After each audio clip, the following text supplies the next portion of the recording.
বাংলাদেশে যে লুটতরাজের অভয়ারণ্য পরিণত হয়েছে, সেখানে কোনো বিশ্ববিদ্যালয়ের কর্মকর্তার নাম এতদিন আসে নাই। আমরা সহি এবং সুন্দরভাবে আমাদের রাষ্ট্রকে উন্নত করার জন্য, দেশের উন্নতির জন্য পরিশ্রম করে যাচ্ছি। দুর্নীতির সাথে আমরা জড়িত নই, এরকম কোনো নিউজ কোথাও কখনো প্রচার হয় নাই। বাংলাদেশে প্রায় 50,000 পরিবার বিভিন্ন বিশ্ববিদ্যালয়ে কর্মকর্তা, কর্মচারী অথবা শিক্ষক। বাংলাদেশে যে লুটতরাজের অভয়ারণ্য পরিণত হয়েছে, সেখানে কোনো বিশ্ববিদ্যালয়ের কর্মকর্তার নাম এতদিন আসে নাই।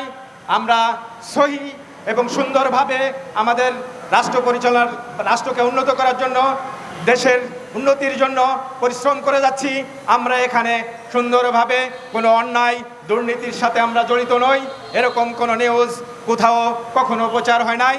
তাই আমরা বলতে চাই, আমাদের স্বাভাবিক জীবনযাপন এবং আমাদের ভবিষ্যতের কথা চিন্তা করে আমাদের এই সার্বজনীন যে পেনশন বিধিমালা স্কিম প্রজ্ঞাপন জারি করা হয়েছে, সেখান থেকে বিশ্ববিদ্যালয় সমূহকে প্রত্যাহার করতে হবে এবং আমাদের যে 12 দফা অভিন্ন নীতিমালার আমরা যে আন্দোলন করে আসছি, সেই অভিন্ন নীতিমালাকে সংযোজন করতে হবে।